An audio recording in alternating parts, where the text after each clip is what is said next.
Hello there. Hello, hello, hello. I'm starting with a mix of alizarin crimson, cadmium red. And this is watercolour. Pushing and lifting. I don't want to touch the paper too much.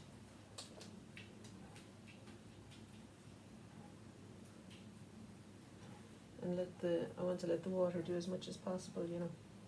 I'm picking up a bit more of the cadmium red now because it feels like it needs a bit more of that in the mix. I'm half closing my eyes so as not to see too much detail. It's a bit of a mess there now, really, to be honest. I think I'll just aim, as I kind of have been wanting to recently more than any time before, for the general. I'm aiming for general stuff. And I'm going to see if I can avoid getting caught up, especially at the early stages, in any sort of detail. So the fact that the brush is a bit cumbersome there and that I made some marks that I wasn't anticipating is not a bad thing, because it's reminding me I want to be freer and I don't want to get pinned in. I want to start to priority really is to get to get the kind of felt sense of the things that I'm looking at, rather than and I'm observing them, but to kind of observe them with, I suppose, with a view to capturing what excites me about these, and something like a kind of flurry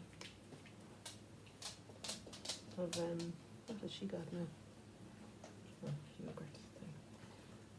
Flurry. That's the good word for me to describe the fuchsia. I've just put a bit of blue into it to make that kind of dark brown thing that sits at the top of the fuchsia there. I could give it a touch more of it. It's tallow blue, actually, I think I'm using here, but it's just a blue, a greeny blue is what it is really. And as I move down the flower with, again, half closed eyes, I'll have a look here for where the purple little bit would be, leaving a space for the rest of the, why don't I just do it? I was going to say I'm leaving a space for the rest of that petal there, but I'm just going to paint it in, because it's in shadow. It's probably helpful for it not to have too much of a definite edge there. It's kind of a lost edge when it's blending in.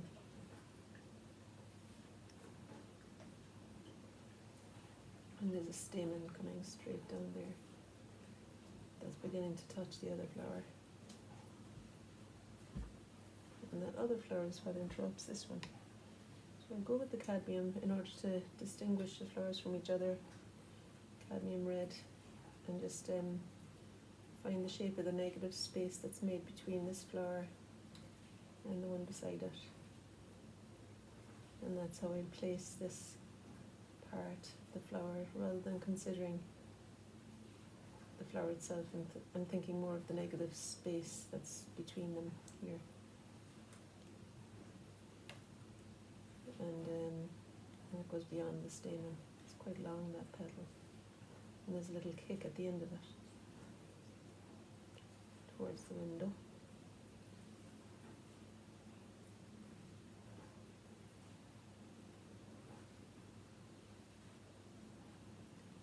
And I'll just fill it in with some cadmium red and leave a space for the brightest bit. And then over to the other petal and see the shape again of the space made between this flower and its and the other one. Shape of the space rather than painting a petal. And then pull it down and lift where the light meets the edge of this petal. I can explain it a bit more completely with the purple inside bit. And there's another little petal falling down behind, but I'm just going to leave that for now because it would bleed into the front one.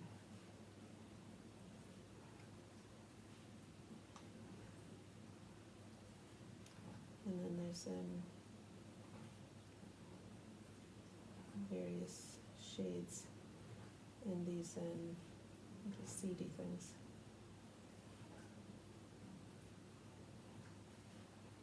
Some almost imperceptible, the stems. I don't have my kitchen paper now, so I'm just going to dry out the brush and soak up some of that again, because they are really quite delicate, these little extending bits. Now we'll go for purple again by mixing the ultramarine blue with some of the alizarin crimson, and I'm going to do the thing that I said I would do here, to push it up to meet the light so that the edge of that petal is catching the light. And then pushing and lifting, I think, is a lovely, gives a nice effect, because you're not in complete control where the water will take it, but it follows the space of, you know, where the paper is wet. Something kind of exciting about the play of water.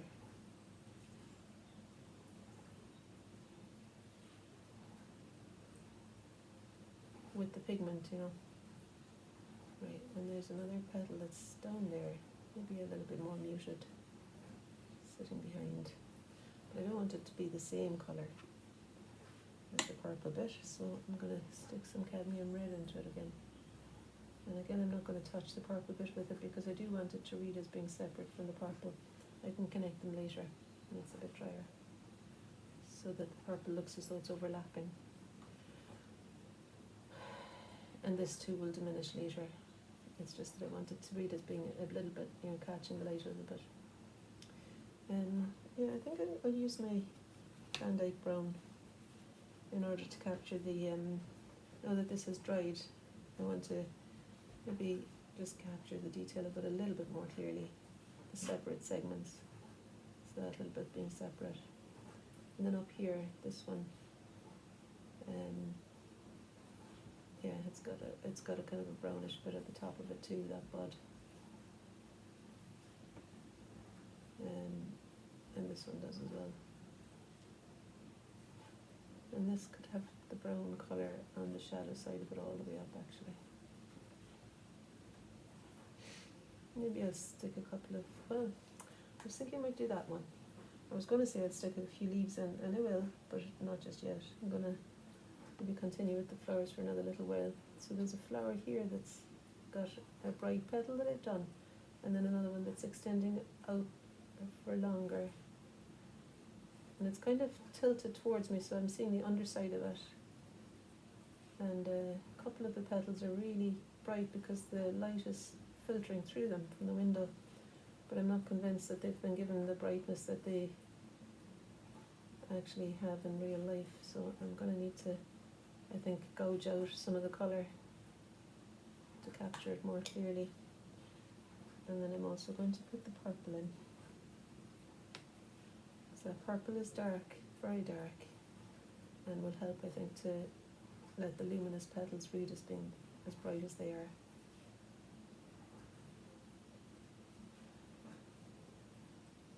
Contrast will help there, I think. And it could be darker. I'm taking a risk now and putting the blue-green into it to deepen the tone of it, which is the phthalo green, phthalo blue. P-T-H-A-L-O, phthalo. And I'm mixing some brown into that in order to create the brown little piece at the top there. It's not that dark, actually. This is darker than the brown bit. And actually the background is quite dark, but I won't bother with the background, I don't think. I've got these pencils as well, so this is a watercolour pencil. And maybe I could explain the edge of the bright petal with that. And also maybe some of the longer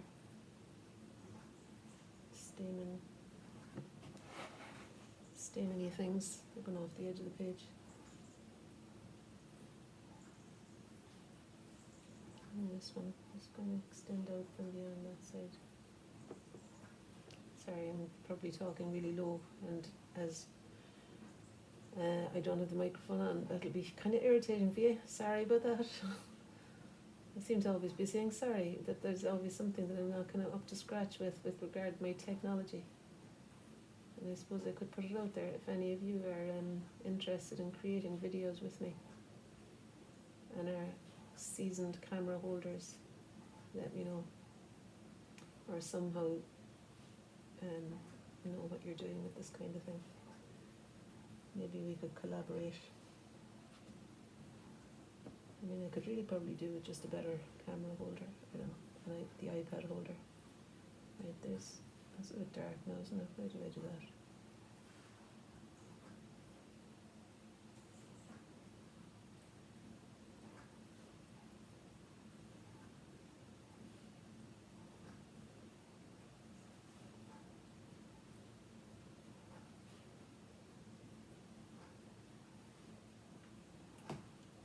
Maybe I could do a little bump on this one. Or will I just use water now and see what that does with a bit of water in it? Oh yeah, it makes a nice shade. I could maybe soften some of this one with water as well. Possibly some of these little stamen things. I can bring a bit of brightness into that too, because they read as quite bright, those edges. Those little touches. Bright. It's bright at the base. It's bright there. Sometimes I find that if you apply the paint as a droplet and leave it alone to dry, that it can read as being brighter than spreading it out. Letting the water really make it sit up in relief almost. Yeah, and I don't want it to be all that white, that bit there. It's got a kind of emerging thing where it's blending into the rest of the petal. So I'm just going to soften the edges a little bit. And then I think I could use some more of the colour of the purple to reach up in there and do something maybe a little bit unexpected with that edge. Not sure if that's a good or bad idea there now. I think it needs a bit more of the alizarin in it.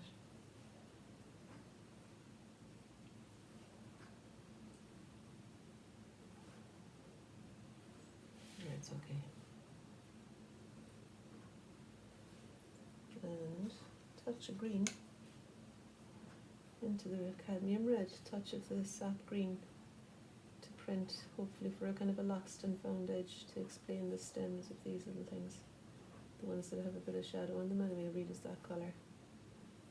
There's other ones that read as being more orange, like, or almost ochre, yellow ochre, or gold even. I think I might use the cadmium yellow to explain the brighter ones here.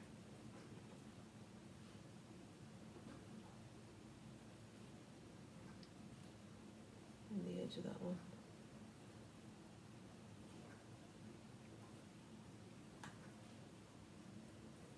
Okay, I'm going to see about making some green for the leaves now. I think I'll pop a few leaves in here and there. That's what it's looking like so far. I know you're at a funny angle, but that's what it's looking like so far. And I think I'd benefit from maybe a couple of little leaves coming in. A touch of one there. Now I want it to be a bit deeper in tone down here. So I put some of that phthalo blue in again.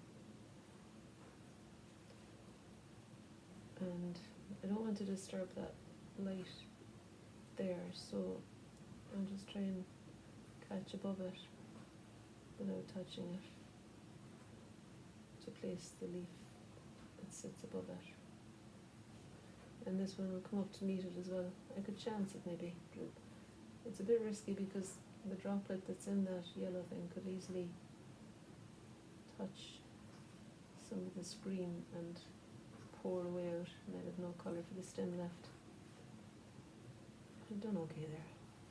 Alright, so that's a leaf, even although I know it doesn't hardly looks like one. And then there's one kind of here-ish too.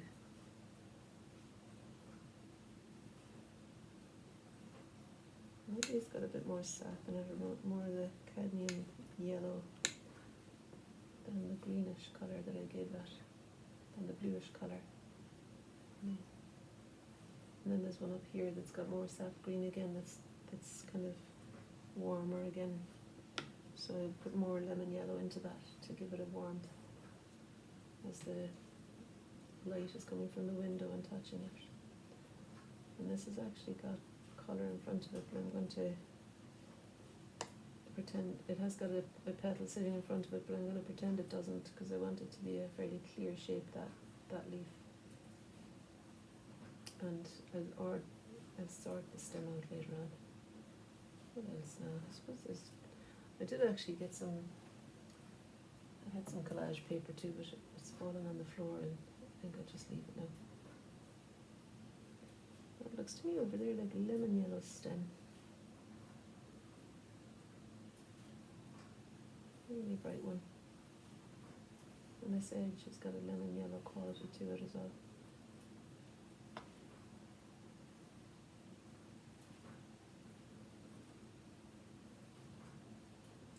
And then inside in the pot that's holding them, there's a lot of greens crushed in there.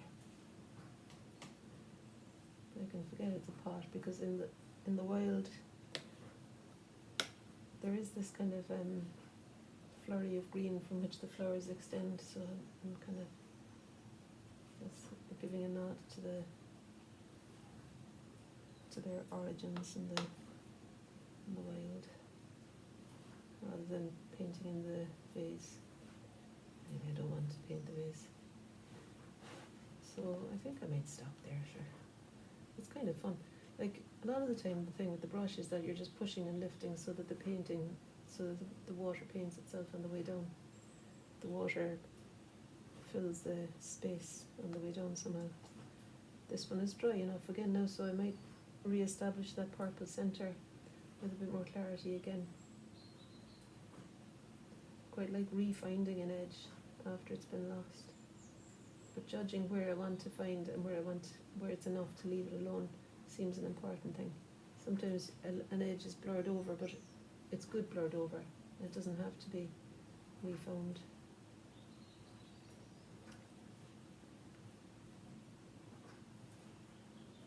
And I think edges are more exciting if they're not everywhere, as in sharp edges, I mean.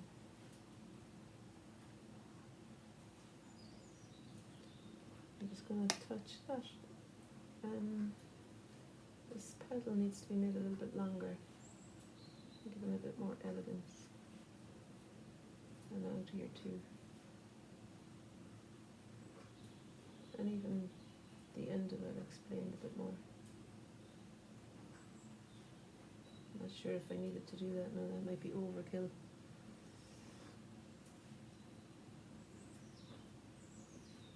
Alright. Then you have to do your magic wand splash. Alright, so that's the story there. Oh, there's some runs happening as I'm holding it up to you. There's my fuchsia. Let me know if you want me to send you a photograph of my angle. They're gorgeous, these fuchsia, thanks to John, who lives near Gulkley Moss Roundabout, who gave me some from his granddad's plant. It's growing out the front. Okay, bye.